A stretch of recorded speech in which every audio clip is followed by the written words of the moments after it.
11-12 শিক্ষকের চাকরির চূড়ান্ত মেধা তালিকা প্রকাশ করলো এসএসসি। প্যানেল এবং ওয়েটিং লিস্ট মিলিয়ে তালিকায় 18,900 জনের নাম, আর এর মধ্যে যোগ্য চাকরিহারা প্রায় 10,000।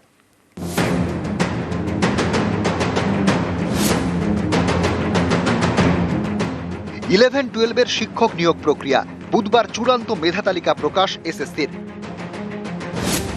নিয়োগ প্রক্রিয়ায় ইন্টারভিউয়ে ডাক পেয়েছিলেন প্রায় 20,000 চাকরি প্রার্থী। এর মধ্যে চূড়ান্ত প্যানেল এবং ওয়েটিং লিস্ট মিলিয়ে তালিকায় 18,900 জনের নাম। 2016 সালের এসএসসির কোটা প্যানেল গত বছরের এপ্রিলে বাতিল করে দেয় সুপ্রিম কোর্ট। এর জেরে 9, 10, 11, 12 মিলিয়ে যোগ্য চাকরিহারা 13,000-এর কিছু বেশি।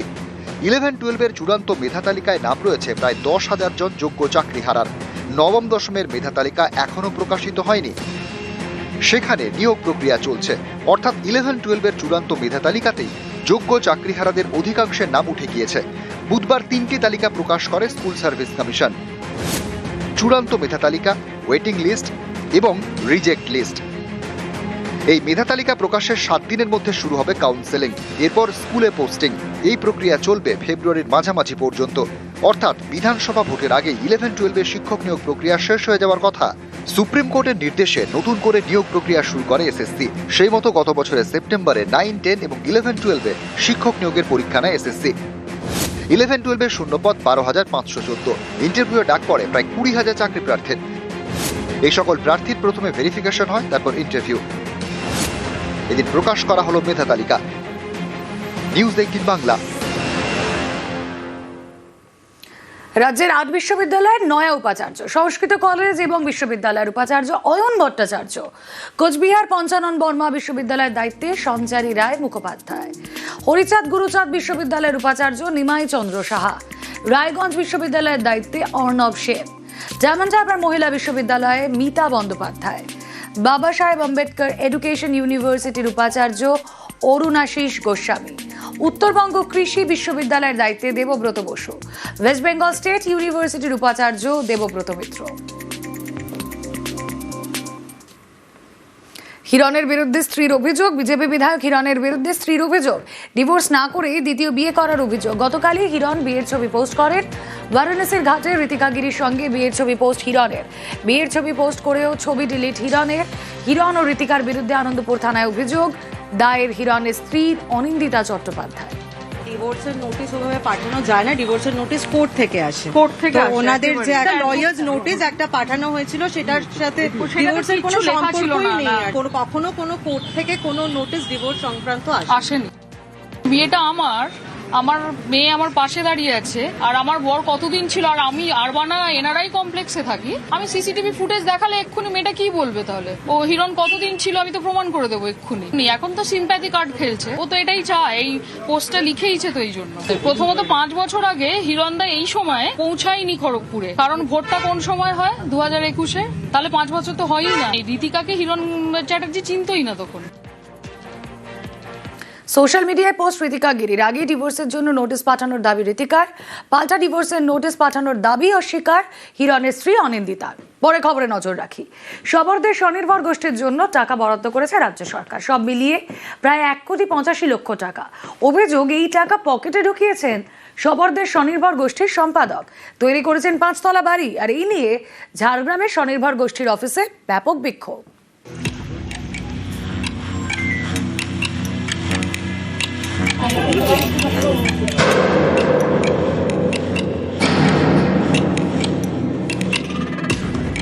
ঝাড়গ্রামের ভালুকখোলায় এ যেন এক অট্টালিকা। গ্রামের মধ্যে 5 তলা বাড়ি। অভিযোগ, এই বাড়িটি তৈরি করছেন ঝাড়গ্রামের পাটাশিমুল গ্রাম পঞ্চায়েত এলাকার শবরদের স্বনির্ভর গোষ্ঠীর সম্পাদক মধুমিতা পরিহারি। সেটাও আবার শবরদের জন্য বরাদ্দ করা সরকারি টাকায়।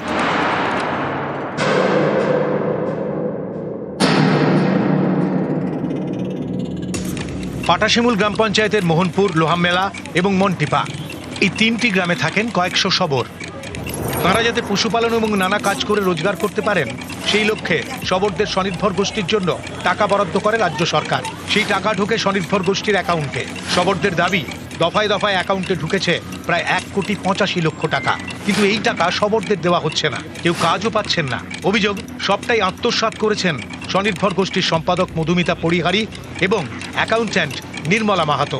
এও অভিযোগ, সরকারি টাকা হাতিয়ে ঝাড়গ্রামের ভালুকখোলায় স্বনির্ভর গোষ্ঠীর সম্পাদক বিশাল বাড়ি তৈরি করছেন। শবরদের জন্য বরাদ্দ টাকা হাতানো হয়েছে। এই অভিযোগে বুধবার শবররা ঝাড়গ্রামে বিক্ষোভ দেখান।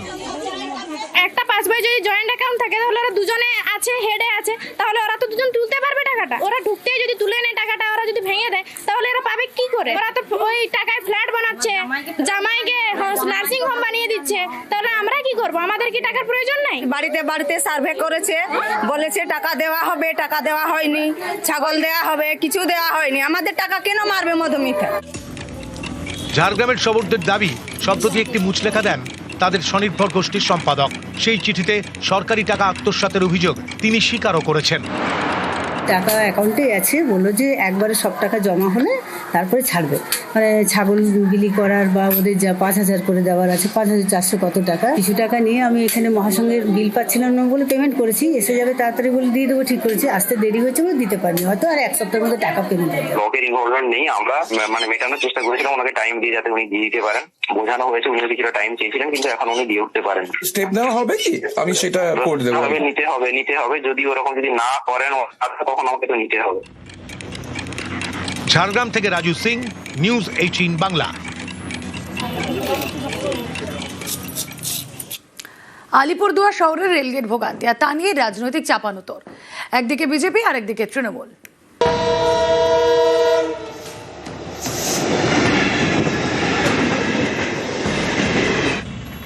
আলিপুরদুয়ার শহর, এই শহরের মাঝখান দিয়ে গিয়েছে রেল লাইন।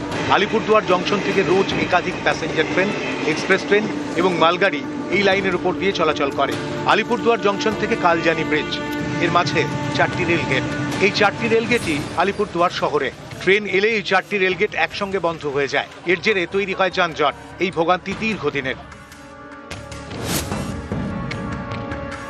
শহরের মাঝখানে যে একটা রেল লাইন আছে, সেই রেল লাইনটা কিন্তু দুভাগ করে দিয়েছে আলিপুরদুয়ারকে। হয়তো এমন কোনো জায়গা নেই যে সেখানে হয়তো আন্ডারপাস করা যেতে পারে কিংবা ফ্লাইওভার হতে পারে। আমার মনে হয় না যে কোনো জায়গা আছে। যদি আলিপুরদুয়ারবাসী আমাদেরকে কনসেন্ট দেয়, তাহলে এই রুটটা চেঞ্জ করে আমরা অন্য রুট করতে চাই। আমরা একটা কনভেনশন ডাকবো, ডেকে নিয়ে সকলের কনসেন্ট নেব। রেল যখনই যায় মানুষকে ভোগান্তি হতে হয়, তো সুতরাং মনস্তিজ্ঞার এই ভাউতামি মানুষ বুঝে গেছে। এটার সমাধান আমরা বলছিলাম কোথাও ফ্লাইওভার করা হোক, কোথাও হচ্ছে সাবওয়ে করা হোক, বা ট্রেনের লাইন উঠিয়ে দেওয়া হোক, বা বিকল্প পথ চালু করা হোক। তখনও আমরা বলেছি, কিন্তু কোনো কাজের কাজ কিছু হয় নাই। সুতরাং মনস্তিজ্ঞা নির্বাচন আসলে এগুলা বলবে, আবার নির্বাচন চলে যাবে, তাদেরকেও খুঁজে পাওয়া যাবে না।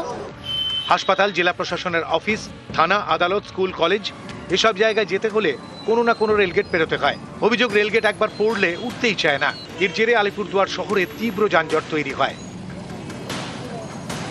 রেলপথটা আন্ডারপাস করার ব্যবস্থা করা হোক। রেলপথটা থাক, কিন্তু আন্ডারপাস করে দেওয়া হোক। রেলপথ উঠবে কেন? এই সাইডে না হবে, ওই সাইডে হবে, যেখানে জায়গা আছে সেই প্লেস দিয়ে হবে। একটা আন্ডারপাস ইমার্জেন্সি অ্যাম্বুলেন্সের জন্য তো দরকার। মানে যে কোনো একটা পরিকল্পনা নেওয়া উচিত আর কি এই জায়গা, এই গেটটার জন্য। কেন এখানে যে পরিস্থিতি হয়, অ্যাক্সিডেন্ট হচ্ছে, তারপরে লোকের পেশেন্ট নিয়ে যেতে পারতেছে না, হাসপাতালে যেতে গেলে পেশেন্ট এখানে আটকে যাচ্ছে গেটে। শহরের মাঝখানে যে একটা রেল লাইন আছে, সেই রেল লাইনটা কিন্তু দুভাগ করে দিয়েছে আলিপুরদুয়ারকে। হয়তো এমন কোনো জায়গা নেই যে সেখানে হয়তো আন্ডারপাস করা যেতে পারে কিংবা ফ্লাইওভার হতে পারে। আমার মনে হয় না যে কোনো জায়গা আছে। যদি আলিপুরদুয়ারবাসী আমাদেরকে কনসেন্ট দেয়, তাহলে এই রুটটা চেঞ্জ করে আমরা অন্য রুট করতে চাই। আমরা একটা কনভেনশন ডাকবো, ডেকে নিয়ে সকলের কনসেন্ট নেব। রেল যখনই যায় মানুষকে ভোগান্তি হতে হয়, তো সুতরাং মনস্তিজ্ঞার এই ভাউতামি মানুষ বুঝে গেছে। এটার সমাধান আমরা বলছিলাম কোথাও ফ্লাইওভার করা হোক, কোথাও হচ্ছে সাবওয়ে করা হোক, বা ট্রেনের লাইন উঠিয়ে দেওয়া হোক, বা বিকল্প পথ চালু করা হোক। তখনও আমরা বলেছি, কিন্তু কোনো কাজের কাজ কিছু হয় নাই। সুতরাং মনস্তিজ্ঞা নির্বাচন আসলে এগুলা বলবে, আবার নির্বাচন চলে যাবে, তাদেরকেও খুঁজে পাওয়া যাবে না। আলিপুরদুয়ার থেকে রাজকুমার কর্মকার, নিউজ 18 বাংলা। ভেনেজুয়েলার প্রেসিডেন্টকে সস্ত্রীক তার বাড়ি থেকে অপহরণ করে মার্কিন সেনা। এতেই প্রশ্ন উঠছিল, ঘরশত্রু বিভীষণ কেউ না থাকলে কি এভাবে কোনো একটা দেশের প্রেসিডেন্টকে অপহরণ করা সম্ভব? সেই ঘরশত্রু বিভীষণ কি স্বরাষ্ট্রমন্ত্রী কাবেলো? এই নিয়ে জল্পনা তুঙ্গে, কারণ একটি বিখ্যাত সংবাদ সংস্থার দাবি, অপহরণের আগে বেশ কয়েক মাস ধরে কাবেলোর সঙ্গে নাকি গোপনে যোগাযোগ রাখছিল আমেরিকা।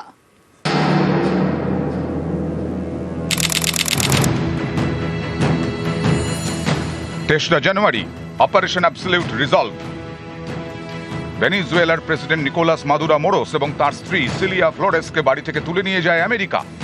তখনই প্রশ্ন উঠতে শুরু করে, ঘরশত্রু বিভীষণ না থাকলে মার্কিন সেনার এমন অপারেশন কিভাবে সম্ভব? দুর্গের মতো সুরক্ষিত বাসভবন থেকে যেভাবে দুজনকে নিয়ে যাওয়া হয়, সেটা কি ভেনেজুয়েলার কেউ সাহায্য না করলে সম্ভব?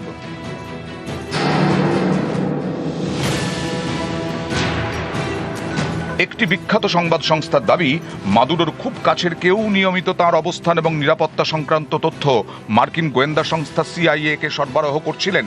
প্রেসিডেন্টকে অপহরণের বেশ কয়েক মাস আগে থেকে ভেনেজুয়েলার স্বরাষ্ট্রমন্ত্রী দিওসদাদো কাবেলোর সঙ্গে যোগাযোগ রেখে চলছিল আমেরিকা।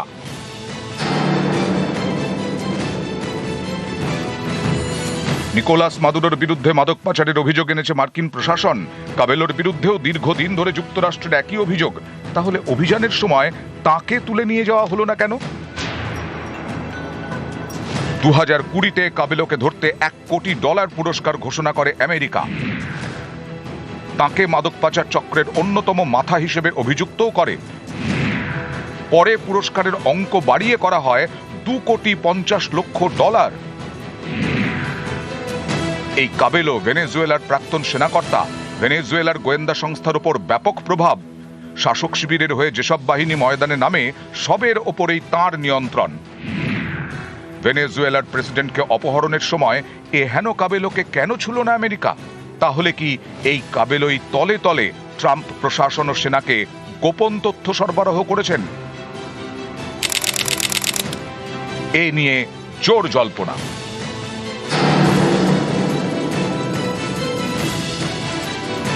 নিউজ 18 বাংলা।